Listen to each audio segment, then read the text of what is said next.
Hello everyone.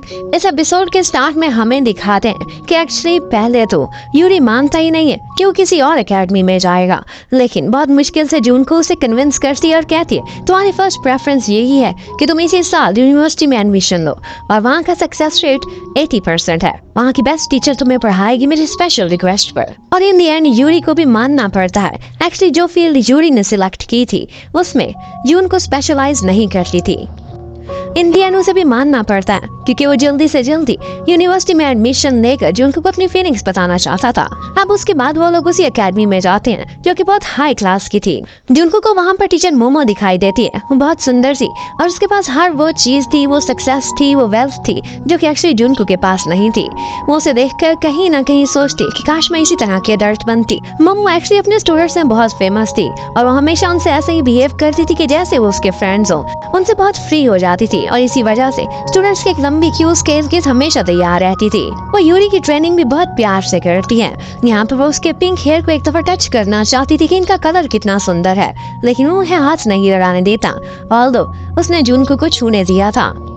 यहाँ पर एक दफा अकेडमी में क्लासेस लेते हुए मोमो यूरी के पास एक स्केच बुक देखती है जो कि देखते ही वो कुछ न कुछ पहचान गई थी और उससे पूछने लगती है कि ये किसकी है। उसे पता चलता है कि ये जुनको के एक कजन की है जिसका नाम मसाशी है, तो वो फौरन से टची हो जाती है। उसको कुछ पुरानी यादें आने लगी थी और फिर हमें पता चलता है कि एक्चुअली ये लोग सेम हाई स्कूल से हैं और मसाशी पर मोमो का क्रश था।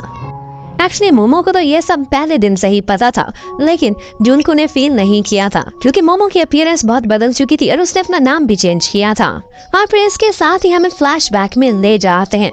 यहाँ पर मसाशी यही याद कर रहा था कि जब वो लोग हाई स्कूल में थे तो एक गर्ल थी जो कि बार बार जुनको को बुली किया करती थी। कभी उसका बैग उठाकर स्विमिंग पूल में फेंक देती थी तो कभी उसके नोट्स को खराब कर दिया करती थी, लेकिन जुनको को किसी चीज से कोई फर्क नहीं पड़ता था। वो उससे जेलस थी। जुनको उससे कहती है कि तुम कुछ भी कर लो, आई डोंट केयर, बस मेरी बुक्स को नुकसान ना पहुंचाना आइंदा। और वही मसाशी जो कि 7 सेकंड बॉय के तौर पर फेमस था, 7 सेकंड्स में किसी को भी अपने प्यार में डाल देता था, लेकिन जुनको की दफा 7 सेकंड्स जब उसने उसे स्टेयर किया तो जुनको की बजाय वही उससे प्यार में पड़ गया था।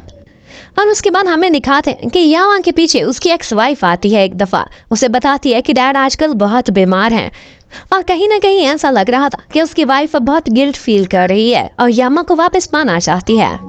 उससे मिलने के बाद यामा बहुत अपसेट हो गया था।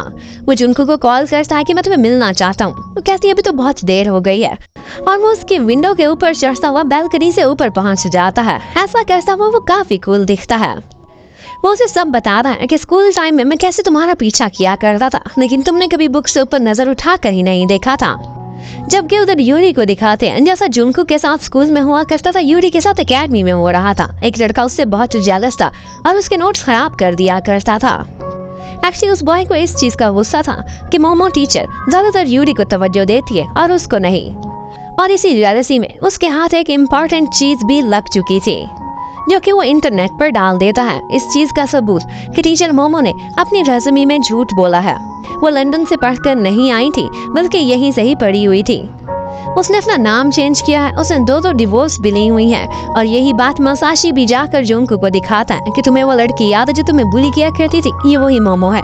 अब जुनको फौरन दौड़ती हुई एकेडमी में जाती है उससे मिलने के लिए, तो मोमो आगे से कहती है कि एक्चुअली मेरी लाइफ बहुत लोनली थी, मैं दूसरों से आगे बढ़ना चाहती थी लेकिन कोई मुझे अप्रिशिएट नहीं करता था, इसलिए मैंने बहुत मेहनत करके ये पॉइंट अचीव किया है, लेकिन मैंने अपने रिकॉर्ड में झूठ बोला है और यंग दिखने की भी कोशिश करी है। वो उससे कहती है कि यहाँ से तो अब मैं फायर कर दी गई हूँ, लेकिन प्लीज क्या तुम मुझे यूरी को दोगी, मैं इसे पढ़ाना चाहती हूँ। आगे से जुनको कहती है कि नहीं, मैं यूरी को किसी के हैंड ओवर नहीं करने वाली, और वो भी सिर्फ तुम्हारी सेटिस्फेक्शन के लिए।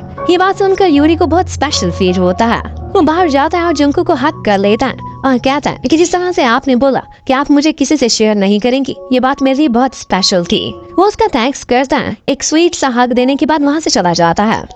अब नेक्स्ट डे जब जुनको अपनी एकेडमी में बैठी हुई थी यूरी के साथ, तो वहाँ पर वही मोमो आती है और उसे अपने नोट्स देकर चली जाती है कि ठीक है, तुम मुझे इसकी कोचिंग नहीं करने दे रही, लेकिन मेरे नोट्स के थ्रू तुम इसकी हेल्प कर सकती हो। ये मेरी क्लासेस के नोट्स हैं जो मैंने बहुत मेहनत से बनाए हैं। अब ये सुनते ही यूरी और जुनको दोनों उससे इम्प्रेस हो जाते हैं। वो गिल्टी थी, शर्मिंदा भी थी, तो वो लोग उसे एक और चांस देने का फैसला करते हैं। जो उसके स्पेशल ट्रेनिंग वाले सब्जेक्ट थे उसमें यूरी और जुनको दोनों कहते हैं कि आप इसकी ट्रेनिंग करें।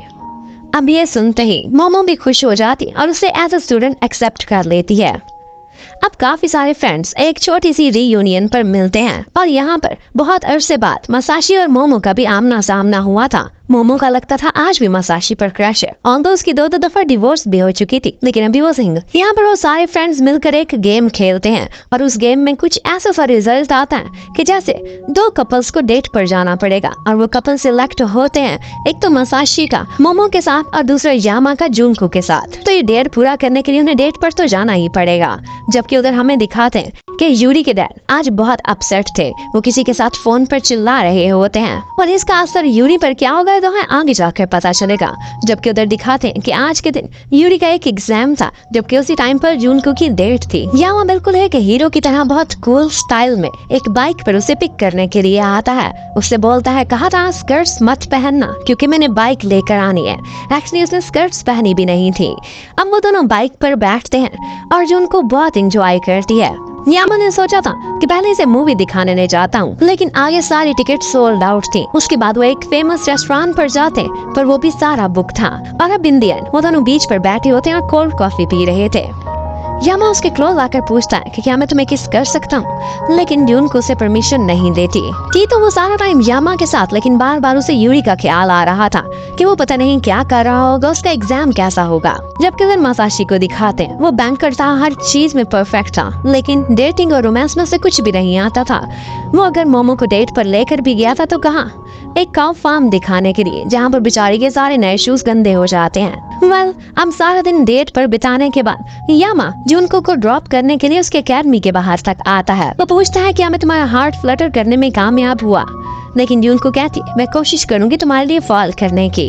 उनको यहाँ पर इकट्ठे यूरी ने भी देख लिया था, तो यूरी क्लास के बाद जुनको से पूछता है कि आज आप यामा के साथ कहीं गई थी। पहले तो वो थोड़ा सा घबराती है, लेकिन फिर सोचती है मैं क्यों शर्मा रही हूँ। उसे बता देती है कि हम दोनों डेट पर गए थे।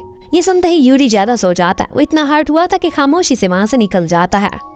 अब जब वो घर जाता है उसके डैड ड्रंक बैठे हुए थे और बस यही उसे बोले जा रहे थे कि तुम टोक्यो यूनिवर्सिटी में मत जाना, मुझे देख लो मैं वहाँ गया था, मेरी लाइफ आज कैसी हो चुकी है। एक्चुअली उन पर एक करप्शन का केस हो गया था जिसकी वजह से उनकी बहुत बदनामी हो रही थी। यूरी को उन पर बहुत गुस्सा आता है कि इन्होंने मेरी लाइफ का एक तमाशा बनाया हुआ है, मैं कोई टॉय नहीं। और इसी वजह से वो घर छोड़कर एक कैफे पर जाकर बैठ जाता है जहाँ पर उसे हमेशा मसाशी मिला करता था। वो उससे पूछता है तो वो कहता है कि ना तो मैं घर जाना चाहता हूँ ना ही कहीं और। मसाशी उसको समझ जाता है कि टेंशन में है तो उसे अपने घर ले जाता है। वहाँ पर पढ़ते पढ़ते यूरी सो गया था, तो उसके नोट्स देखते देखते वो जुनको के बारे में सोचने लगता है और कहता है कि लगता है कि जब तक मैं उसका कजन हूँ वो मुझे कभी भी नहीं देखेगी एक लड़के की नजर से। वो हमेशा मुझे जेंडरलेस पर्सन की तरह इग्नोर करती रहेगी, सिर्फ फ्रेंड समझेगी। ये बात यूरी ने भी सुन ली थी। अब यूरी बेचारे ने तो बाहर निकलना भी बंद कर दिया था क्योंकि उसके घर के बाहर हमेशा मीडिया वाले खड़े हुए होते थे जो कि उसका इंटरव्यू लेना चाहते थे, उससे बातें पूछना चाहते थे। वो इवेंट्स प्रेशर में था, वो अपनी सारी चीजें भी तोड़ फोड़ देता है। उसका कहीं पढ़ने का, किसी से बात करने का मन भी नहीं करता। एक्चुअली उसके डैड ने करप्शन नहीं की थी, रिश्वत नहीं ली थी, बल्कि उनसे भी ऊपर के एक पॉलिटिशियन था जिसने उन्हें इस ट्रैप में फंसा दिया था। यहाँ पर जुनको उसके घर के बाहर जाती है और वहाँ पर रिपोर्टर्स उसे भी पकड़ लेते हैं, लेकिन यामा आकर उसको प्रोटेक्ट करता है। अब यूरी उन दोनों को अंदर ले जाता है। अब डैड बहुत शर्मिंदा होते हैं और कहते हैं कि एक्चुअली मैं कभी अच्छा डैड नहीं बन सका, मैंने सारी जिंदगी इतनी मेहनत की, मैं अपनी वाइफ को ज्यादा समय नहीं दे सका, जब वो मरने वाली थी मैं उसके साथ नहीं था, इसी वजह से यूरी आज तक मुझसे नाराज है। वो बोलते हैं मुझे नहीं मालूम कि मेरा फ्यूचर क्या होगा, लेकिन मुझे यूरी की फिक्र है, मेरी वजह से उसे बहुत सफर करना पड़ रहा है। यूरी इतना अपसेट था कि वो कहता है कि मेरा माइंड इस वक्त एक मेस बन चुका है और अगर सब ऐसा ही चलता रहा तो मुझे लगता है कि मैं एग्जाम की तैयारी भी नहीं कर पाऊंगा, न ही एग्जाम दे पाऊंगा। अब ये सुनते ही जुनको बहुत दुखी हो जाती है। उसकी सारी उम्मीदें यूरी के साथ जुड़ी हुई थी। वो बाहर आती है तो उसकी आंखों से आंसू बह रहे थे। यामा ने भी ये फील किया था कि ये कितनी हद तक यूरी से और उसके इस ड्रीम के साथ अटैच हो चुकी है। और फिर यामा ने एक काम करने का फैसला लिया था। यामा अपने एक्स ससुर जी से मिलने के लिए जाता है, जो कि कोई और नहीं बल्कि वही पॉलिटिशियन थे जिन्होंने यूरी के डैड को फंसाया था। उनकी मेंटल कंडीशन कुछ ठीक नहीं लग रही थी, वो अंडर ट्रीटमेंट थे। यहाँ पर यामा उनसे रिक्वेस्ट करता कि प्लीज आप दुनिया को सच बता दे, यूरी मेरा स्टूडेंट है और उस पर बहुत अफेक्ट हो रहा है। लेकिन उसके ससुर जी कहते ठीक है, तो आगे मेरी भी एक शर्त है। और वो शर्त क्या थी ये तो हमें बाद में ही पता चलेगा, लेकिन हमें इतना जरूर मालूम पड़ जाता है कि एक्चुअली यामा की एक्स वाइफ आज भी उससे प्यार करती है और उससे कभी मूव ऑन नहीं कर सकी। वो थोड़ी सी प्राउडी थी अपने डैड के बैकग्राउंड की वजह से, लेकिन अब बहुत शर्मिंदा होती है कि मैंने तुम्हें छोटी छोटी बात पर इतना तंग किया। काश समय वापस आ जाए और हम दोनों फिर से एक हो सके। और फिर उसके बाद 2 ही दिन में एक न्यूज आती है जिसके बाद सारा कुछ ठीक हो जाता है। यूरी भी उस दिन अपने स्कूल में वापस पहुंच चुका था। उसके घर के बाहर से मीडिया का रश भी खत्म हो गया था। एक्चुअली यामा ने अपने पॉलिटिशियन ससुर जी की बात मान ली थी। वो हर चीज से यूरी के डैड को क्लियर कर देते और सच बताते कि रिश्वत उन्होंने ली थी लेकिन बाद में लौटा भी दी थी। वो इस मेंटल स्टेट में नहीं है कि इस वक्त वो कंट्री को सर्व कर सके, और इसके साथ ही वो रिटायरमेंट का ऐलान भी करते हैं। एक्चुअली इस सब के बदले उन्होंने यामा से कहा था कि तुम मेरी बेटी से रीमैरी करोगे, स्कूल की छोटी सी जॉब छोड़ोगे और एक असेंबली मैन बनने की कोशिश करोगे। मेरा पॉलिटिकल कैरियर और मेरा बिजनेस तुमने और मेरी बेटी ने ही संभालना है। ये बात जैसे ही जुंको को पता चलती है वो यामा से मिलने के लिए जाती है। यामा उससे कहता है कि उस दिन जब मैंने तुम्हारी आंखों में आंसू देखे थे तो मैंने सोचा था कि तुम्हारे लिए मुझे कुछ तो करना चाहिए। उस दिन तुम बोली थी कि मेरे लिए फाल करने की कोशिश करोगी, बस मेरे लिए इतनी ही खुशी बहुत है, मैं सारी जिंदगी इसके सहारे गुजार लूंगा। लेकिन अब प्लीज मेरे लिए फाल मत करना क्योंकि मैं दोबारा से शादी करने जा रहा हूँ। और उधर यूरी भी यामा से मिलता है और उसे थैंक्स करता है कि आपने मेरे डैड को इनोसेंट प्रूफ कराने में बहुत हेल्प करी है। जबकि उधर मसाशी बेचारा जब अपने ऑफिस में खड़ा होता है तो उसे एक बहुत बुरी न्यूज मिलती है, और वो ये थी कि उसकी कंपनी वाले उसे 3 साल के लिए रशिया भेज रहे हैं। यह सुनते ही वो शॉक्ड हो जाता है। इसके साथ ही ये पार्ट खत्म होता है। Thank you for watching, stay connected, bye bye.